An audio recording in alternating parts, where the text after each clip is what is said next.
Welcome back to the Saturday Show 97.5, the KSL Sports Zone. Alex Napoles here with you. No Christian Esparza, but we got Alma being behind the glass, pushing the buttons, and making it happen today. Before we get to Jarrett Ramirez, real quick, I just remembered a technical foul that I totally forgot about. What is it? Another magical moment that happened during the Raiders-Seahawks game. You got Geno Smith, former Raider, former Seattle Seahawk, coming out now in his Raider uniform. Double birds, man. Well, I mean, when the fans come out with a sign that's calling him out like that, I mean, I feel like that's one of the very few responses you can have. That was incredible, man. It was probably the second best moment to come out of the preseason games so far. Jarrett Ramirez, he writes for RedRaidersports.com. He's joining us on the program now to break down one of Utah's opponents for the season. The Utes and the Red Raiders going head-to-head on September 20th at Rice-Eccles Stadium. Jarrett, how's it going, man? I'm doing well. And funny you mentioned the Geno Smith moment. Okay, my very first time I ever went to a Tech game at Jones AT&T Stadium back in 2012. They Tech upset top 5. I don't know exactly remember what they were ranked. Top 5 West Virginia, led by Geno Smith. Of so course. That was the first Tech game I ever went to. I watched them beat down on West Virginia. That was a pretty crazy upset. Oh man, that's awesome. I just hope that you didn't have the same celebration for you guys. I don't know. Tech won by 30 plus. I doubt it. Hey, jumping in now here with talking Texas Tech Raider football. Again, Jarrett Ramirez, he writes for RedRaidersports.com. Jarrett, what's the vibe in Lubbock right now, man? I feel like there's a lot of preseason expectations on Texas Tech. I feel like there's a lot of hype behind Joey McGuire and his side. What's the vibe right now in Lubbock behind this team, man? Man, the vibe is probably at an all-time high, or I guess pretty close to it. It's definitely the highest it's been since Joey took over. Oh, I guess this will be year 4 for him already. I mean, you're right. I mean, there's high expectations. I think they had a phenomenal offseason, probably one of the best off seasons of any team in the country. And like you said, the vibe is definitely there. I think they had some expectations a couple of years ago, and they ended up falling short of those. I think the expectations are high again this year. And unlike that last time, I think they've actually got a lot better of a chance to reach those expectations. So, yeah, the vibes, I'd say they're pretty immaculate right now. Let's jump into why it's been such a big offseason for Texas Tech. I feel like a lot of it has to do with the transfer portal and NIL and putting in a lot of resources to bringing in some big transfers. How has Texas Tech and Joey McGuire been able to take advantage of what is now the new era of college football, where you can use the transfer portal, you can use your NIL resources to build a good team? Well, they jumped on it early, and I think that was a big thing for them. Joey's been very appreciative and always had a lot of praise for his personnel staff. General Manager James Blanchard, I think they've talked about it in depth a lot now. They were on it early. They were scouting like potential portal guys. So even months in advance to when the portal was even going to open, they were looking at guys who they thought might be in the portal. And they were on it early. And then, of course, I mean, it takes a financial commitment too. I think Tech's big money donors, I think, everybody knows for the most part. I would imagine people know who Cody Campbell is now. But, I mean, there's a lot more people behind the scenes who, definitely help foot the bill for all of these guys. And it's just cohesiveness, man. It's a dedicated effort from everybody involved, coaching staff, personnel staff, and then, of course, all the donors who are making it happen financially. They were on it early. I think there was a big commitment to, believing that with the way the rules were at that time that they could take advantage of it. And, I think there was, you see the way other programs are using it, and then you're just saying to yourself, like, well, you've got the resources too, so why not go ahead and invest them? I think you saw it pay off, obviously, with their transfer class. A lot of the guys that came in December picked up a few guys there in May, or kind of in that spring window. And then, of course, with high school recruiting is on a big high right now too. I think you saw they got the number 1 player in the country out of Georgia the other day, got the big offensive tackle in July. And, I mean, it's just, like I said, it's been a real concerted effort from just everybody involved. I think everybody's on the same page, and that's how they're able to put it together. When you look at the Big 12, I feel like you look at the quarterback play and you look at the quarterbacks, and it's a deep quarterback league. I feel like every team that's competing for a Big 12 championship has an established, experienced, good quarterback. You look at Texas Tech, and they fall into that category with Baron Morton. What's the next step in his development, and what's the next step that he has to take with this offense for them to potentially reach Arlington? Yeah, and like you said, I mean, the Big 12 is a really deep quarterback league, and I think you see some different rankings and such, and it's really all eye of the beholder, honestly. I think, every quarterback in the league has their own upside, their own downside. I think with Morton, I think the knock on him, or not even really knock, but I mean, he hasn't been healthy the last couple of years. He played every game last year, but you just tell he wasn't at 100%. I think he had been dealing with a nagging shoulder deal since the year before.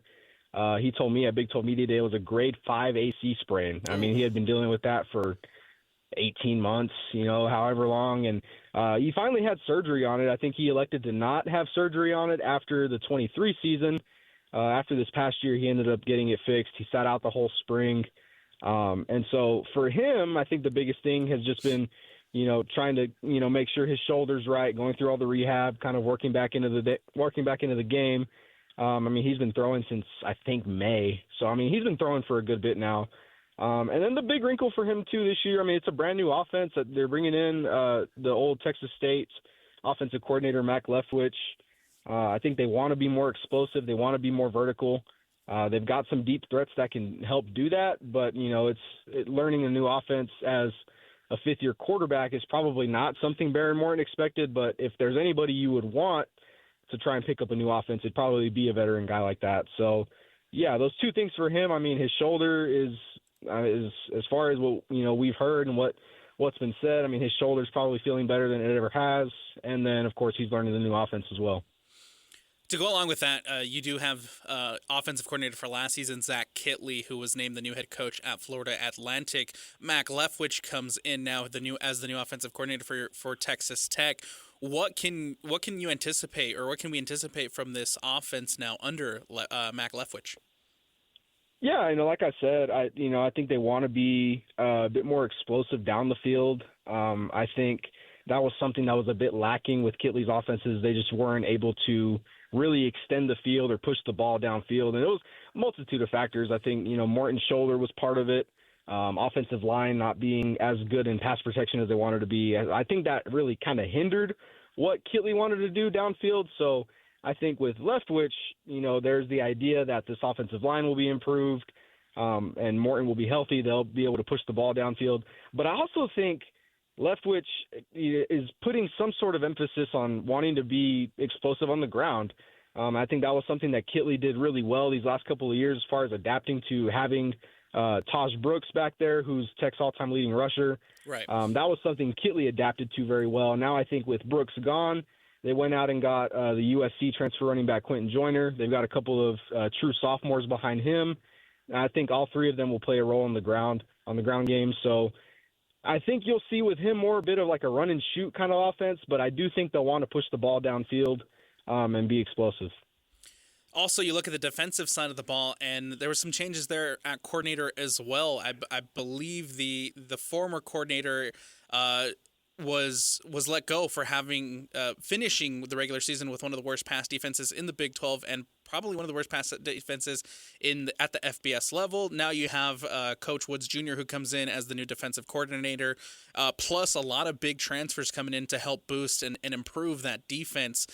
Last season, there was a lot of games that Texas Tech had to go through where it was high-scoring games because the defense couldn't necessarily get the stops. What do you anticipate this season now from the defense with those new transfers, with the new coordinator, and how can that Tech defense improve? Well, I think, it's going to start up front, and this defensive line, for putting, any sort of bias aside or anything, I mean, this defensive line is probably going to be one of the best in the country. Mm-hmm. They went out and got Lee Hunter from UCF, who was a second-team all-conference guy last year. Skylar Gill-Howard did great things at NIU, had a big game against Notre Dame in that upset.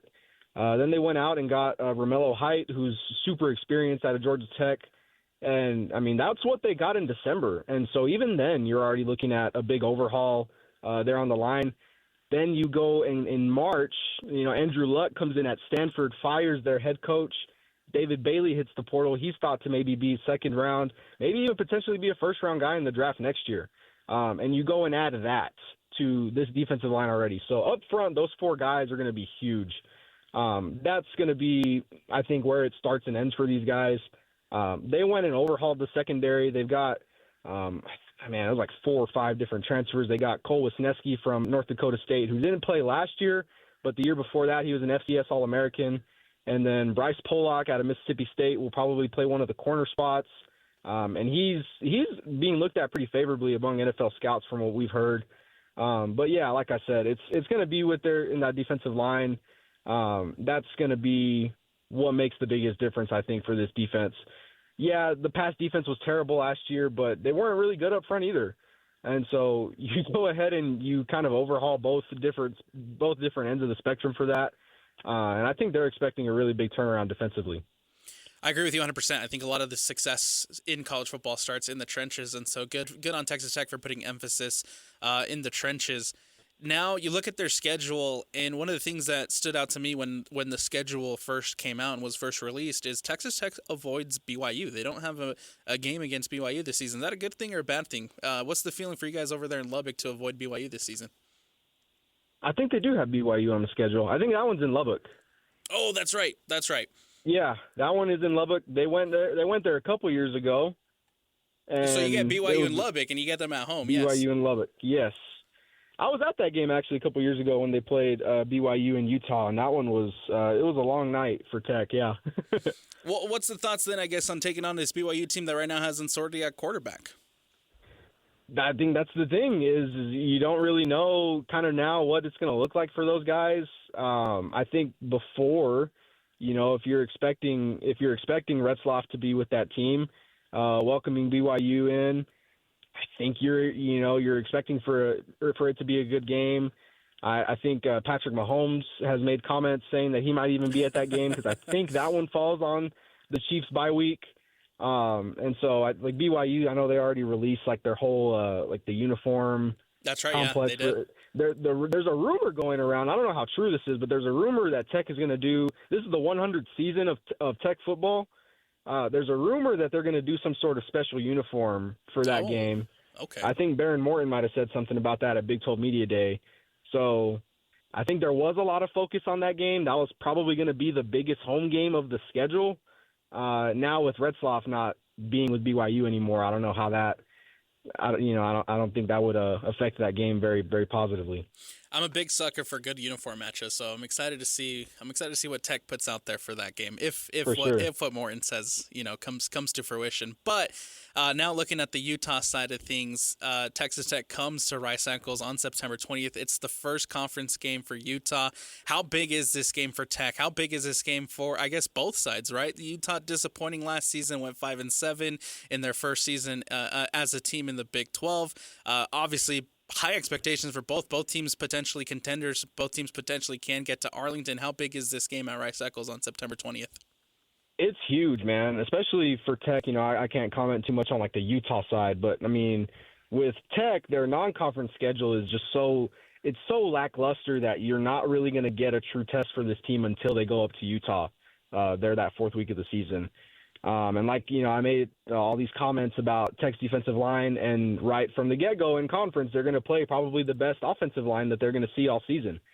And it's a huge indicator for what this team can do, man. I think the first couple of years under Joey, I think they struggled on the road a lot.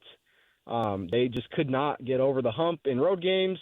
And then finally they had some success last year, kind of got, they got a couple of those under their belt. So, starting off conference play on the road, that's a big task, especially going up to Utah.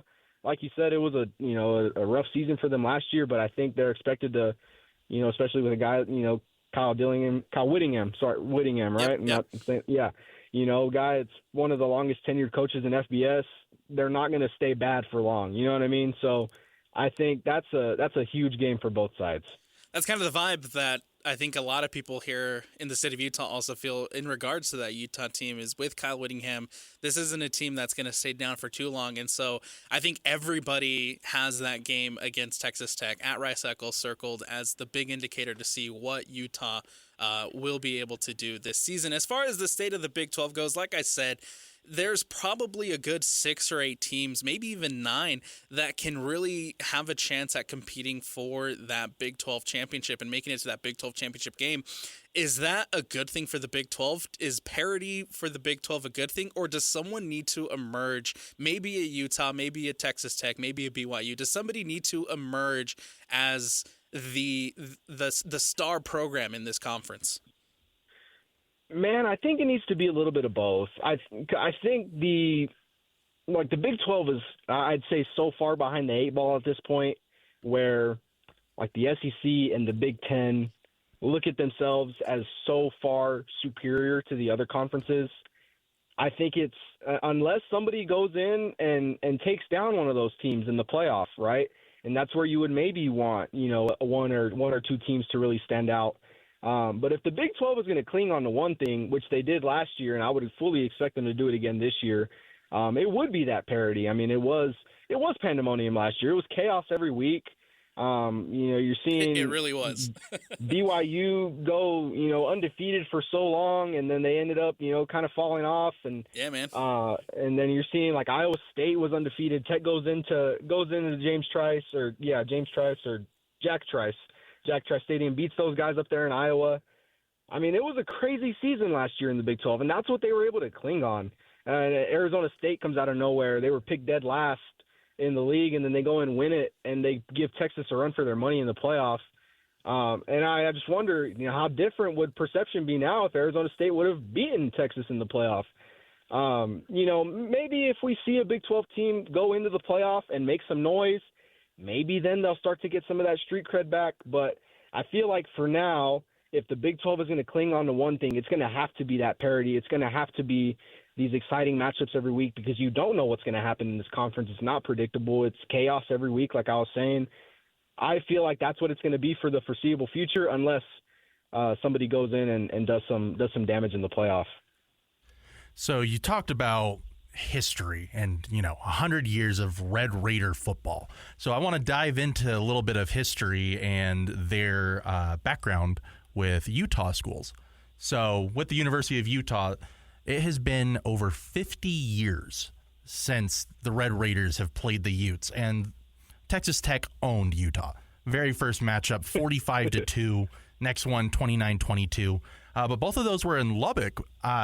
So that leads me up to my question. With this first trip to Salt Lake City, what are some things that you're looking forward to as you make your way to Utah? Well, they've been to Utah a couple of years ago. A couple of years ago, they went up there and played BYU in Provo. So I would, I'm assuming they probably flew into Salt Lake. So probably nothing different there as far as the trip. That same season, they went up to Wyoming. So they've been kind of up in that northwestern corner the last couple of seasons. But it's the same deal with some of these other new Big 12 schools. It's a different feel. It's a different atmosphere than what a lot of Tech fans are have known. I'm sure a lot of the older fans who have seen the Big 12 since it started, even before that. I mean, it's a different vibe. It's a different atmosphere now. The league itself, just all these new teams, new places to go, new people to play, places to play in. So it's a different feel for sure. Jarrett, before we let you go, today, August 9th, 2025, if you had to pick 2 teams in Arlington right now, who would you pick? I would probably say I think Baylor. Baylor has a good shot at being there.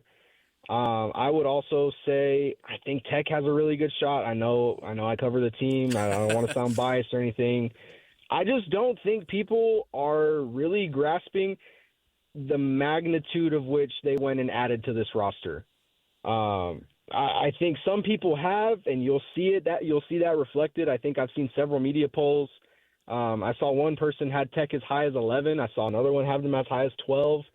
So there are some people who are understanding the magnitude, and then some people who are a little bit slower to come along. But it's a major overhaul, man. And I think the biggest thing people are going to think about with an overhaul like that is, how do you get these guys to mesh together? How do you get them to gel?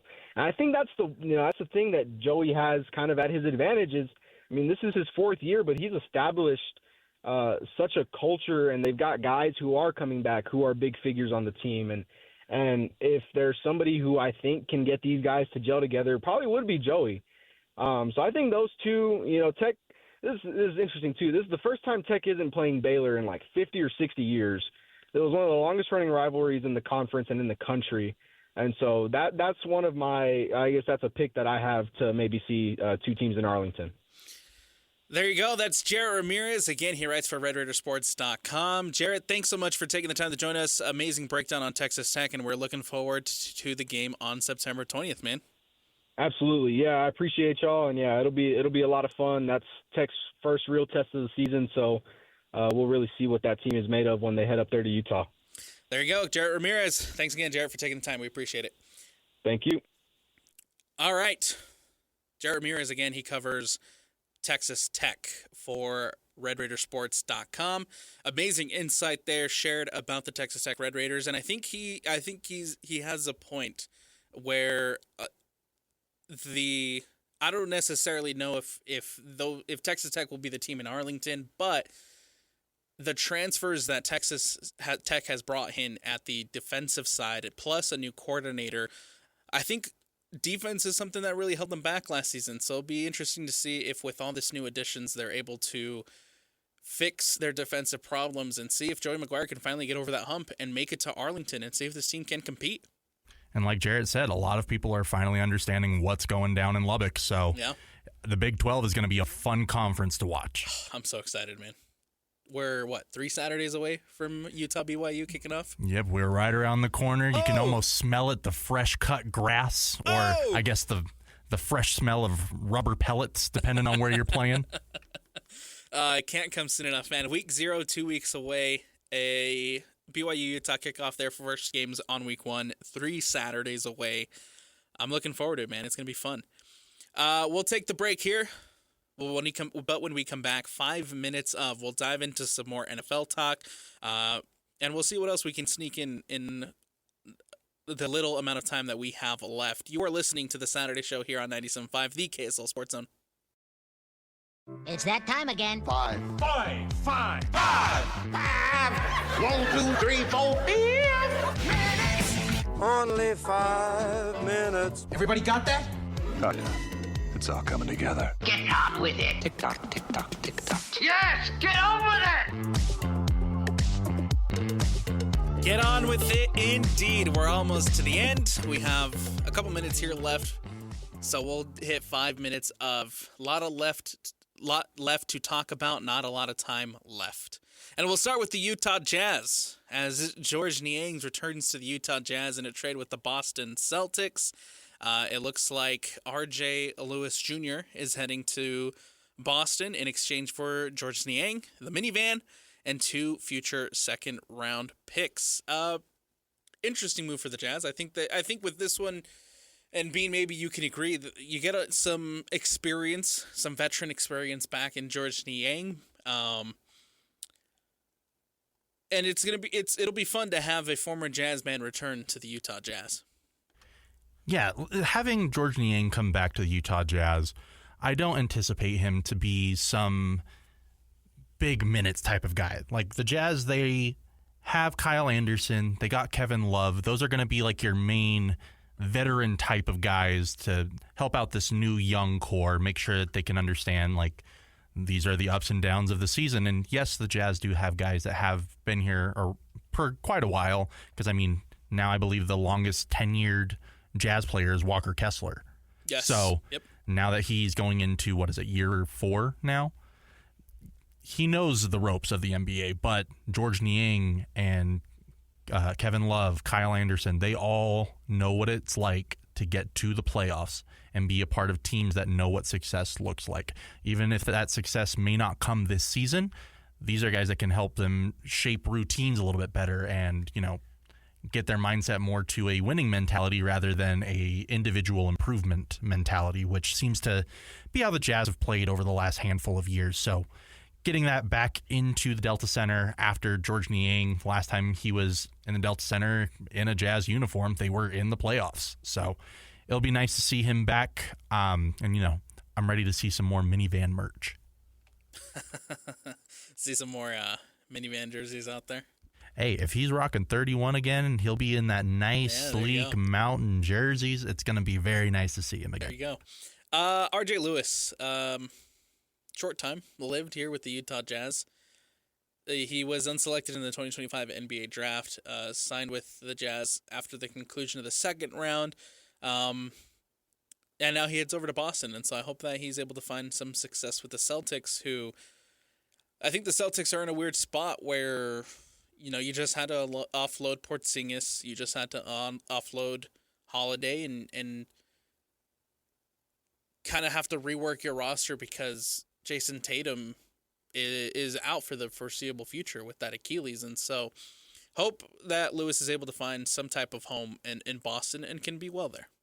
And also to mention, they had to offload a lot of stuff because of the current CBA agreement, reaching that second apron. Yeah. You don't want to have that type of penalty when your best player isn't even going to play this year due to injury. But with them getting a guy like RJ Lewis Jr., even though he did go undrafted, you do have to remember he was the Big East Player of the Year last year. That's right. And he did have some pretty great stats, in my opinion. With 32 starts, he had 18 points per game, 7 rebounds per game, 2 assists, had a steal and a half. I genuinely think that the Celtics are getting a sleeper, and I believe that RJ, given a year or two, you're probably going to see him with some consistent NBA minutes, but the Celtics are getting him for a steal, in my opinion. Switching gears now to the National Football League. The NFL. Thursday's slate of games ended with the Eagles 34-27 over the Bengals. The Colts falling to the Ravens 24-16, and then the Seahawks and the Raiders tying at 23-23. There's something wrong with preseason games ending in a tie. Yeah, I don't like it. I don't know why. I don't understand why. I mean, even regular season games, when you see them end in a tie, I'm just like, yeah, but just a little bit more, even more so preseason. More football, please. Even more so preseason. It's weird to see those end in a tie. Again, we talked about it earlier. A couple of fun moments coming out of the Seahawks Raiders game, though, with Geno Smith. Ashton Genty's preseason debut was a little underwhelming. Only had 3 carries, but I mean, it's the preseason. I don't think it's indicative of Ashton Genty. I don't think it's indicative of what he's going to produce this season, but underwhelming. I wanted to see a little bit more from Genty. Yeah, especially when you have so many eyes on this game. You want because of Genty. And I mean, with it being the Raiders, you want to show some sort of promise with this team, especially since, yeah, you just got Geno Smith, but the quarterback position has been in question for multiple seasons. Even when they had consistency with Derek Carr, it was always who's going to be the next guy. So when you don't even have that trust under center, you look for the next best thing. So a lot of eyes are going to be on Genty, but like you said, it was very lackluster. Really hope that it's just this one game showing and he'll be explosive for their next preseason game. I'm sure. But that's going to be lingering around until he has that big run. 100%. Eagles-Bengals. Most of the Bengals starters got the nod in their preseason game. You saw Joe Burrow come out, and Joe Burrow and Jamar Chase had a good start to that one, but then the Eagles came back after the seconds and the third teams came in. Nothing really stuck out to me there. I think for me the thing that stood out the most is the Bengals, and of course their slow starts to the season. And so Zach Taylor trying out something different this season to try to get the best out of their guys heading into the regular season, and that's giving them time during the preseason. We'll see if that translates. We'll see if that works. But I mean a good start so far from Joe Burrow. Yeah, and I want to look at the Eagles side because you're looking at those who played. Obviously, you got Jalen Hurts is going to be starting under center for the Eagles. So now you're really having all of these guys fighting for Tanner this. McKee. Yeah, Tanner McKee. He the 20 for 25, no interceptions. He did get sacked twice, but also having Dorian Thompson-Robinson. Oh. The former Brown. He got a little bit of time with the Eagles. I wouldn't necessarily say that there's a competition, but it was nice to see him after having a rough stint in Cleveland, as most quarterbacks do. It was nice to see him out in the field, different uniform, and, have a little bit of confidence. Taking a look now at Friday's games, you have the Patriots-Commanders. Patriots take that one 48-18. The Lions-Falcons game that was ended early. Lions safety Maurice Norris left the field in an ambulance after sustaining an injury after a collision with a Falcons player. Reported to be a neck injury. At the local hospital, he was taken in for further evaluation, but was walking and moving, so that's a good sign. But it's never a good thing to see a guy leave the field in an ambulance. Shocking scenes, scary scenes coming out of that Lions-Falcons game, but we hope nothing but the best for Norris. Yeah, and we watch these games in and out, and like I said, it's a game. So yes, you might have a lot of emotion and intensity that goes behind it, and a lot of fans will root for big hits, but ultimately these are real people that have friends and families that they need to go home to. So when you see something like that, it's no longer about football, it's about the people. So when you had that scene where you had both Lions and Falcons players joining together, thoughts and prayers. It was a really great scene to show the brotherhood of the NFL. But again, thoughts and prayers out to Maurice Norris and his family. Hopefully a speedy recovery and, getting back into full swing of football. Yeah, and that's something, of course, you never want to see it, period. You never want to see it in a preseason.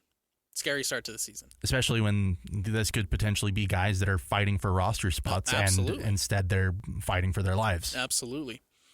I think, the only thing that really stuck out to me in that game prior to the injury, first of all, them snapping the ball and just letting the clock run down while they all stood, around the ball holding hands. And I thought that was such a moving scene. Again, showing the brotherhood of the NFL, absolutely. It is one of those unmatched things that, yes, it does get mentioned, but I don't think it receives enough recognition. Yeah. As far as gameplay goes, the thing that stood out to me was Easton Stick. If Kirk Cousins move on, Easton Stick might be a comfortable backup for Michael Penix Jr. this season for the Falcons. Yeah, and to be honest, I was kind of curious if we were going to even see Penix play because, he's currently the backup, technically. So, granted, there's a lot of rumors that this will be the year that he will move into that starting position, but I thought that we would have seen at least a little bit of action from him, but maybe that's what some of the other games are for.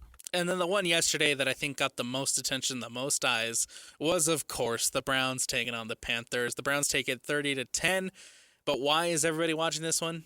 Shedeur Sanders. Shedeur gets the starting nod as both Kenny Pickett and Dalen Gabriel out due to hamstring injuries. Shedeur Sanders getting his first taste and his first action of NFL play.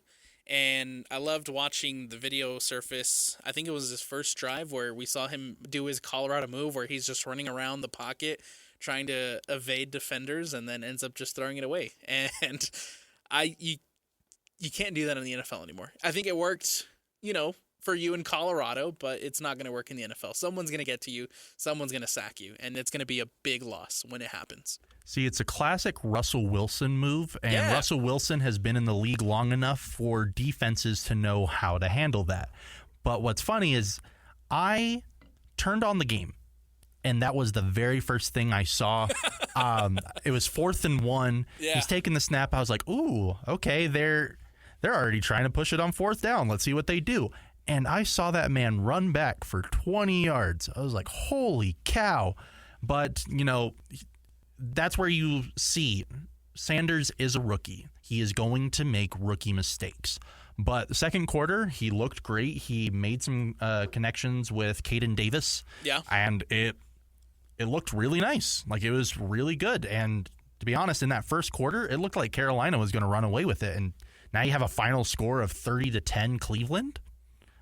That's great for them because, again, everybody was looking to see what Shedeur Sanders was going to do. And unfortunately, there was probably a decent amount of people that were hoping for a bad performance. And they got to see it in the first quarter. They probably said what they wanted to say. And then Sanders gets a win.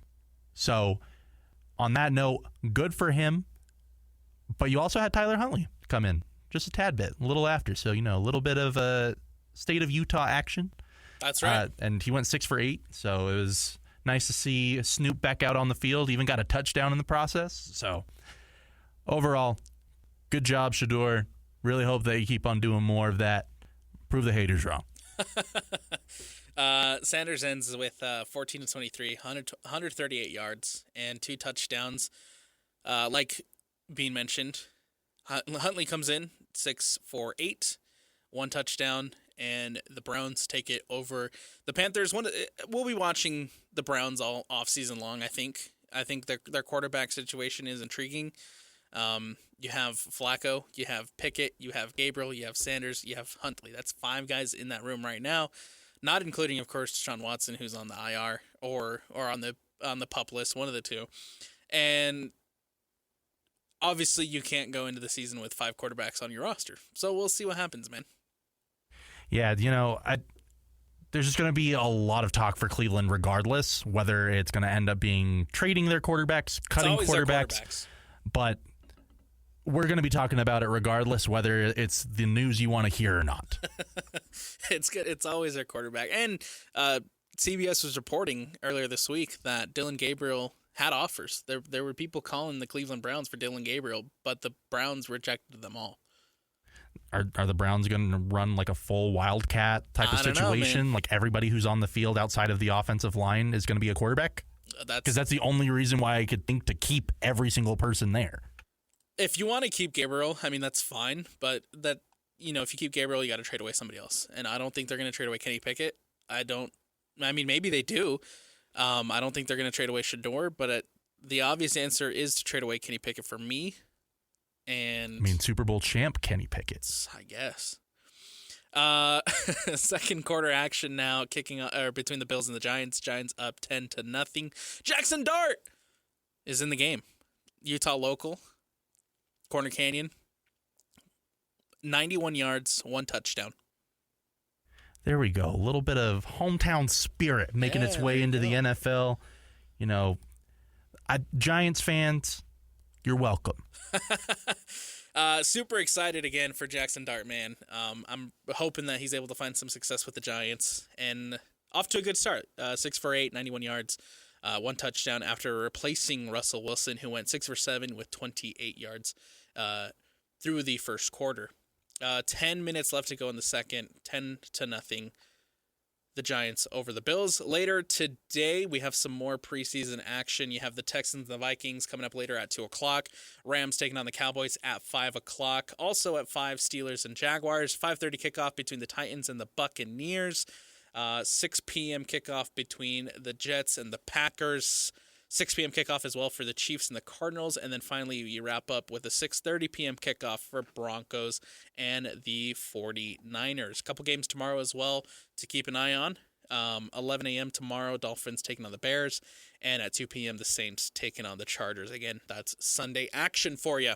We'll take a break, but when we come back, we'll wrap things up and we'll put a bow on it here on another edition of the Saturday Show on 97.5, the KSL Sports Zone. Welcome back to the Saturday Show here on 97.5, the KSL Sports Zone. Alex Napoles, no Christian Esparza today, but a great job for Alma Bean for jumping in and filling in for Christian on short notice.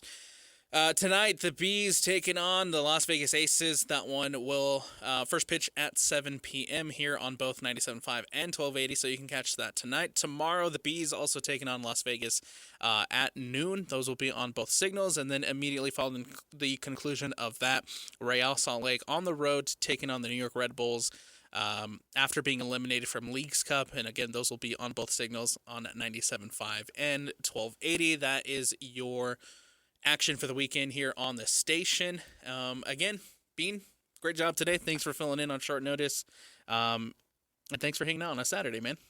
Yeah, no problem. Like I told you, I like to talk, and thankfully it's things I know what to talk about. So we are all in the clear. Hey, man, keep it here. Salt Lake Bees action happening tonight. Salt Lake Bees action happening tomorrow. And Real Salt Lake action happening tomorrow here on 97.5, the KSL Sports Zone. It's over. Ladies and gentlemen, the weekend. It's a beautiful morning. Go home. Go. Peace, we out! In case I don't see you, good afternoon, good evening, and good night.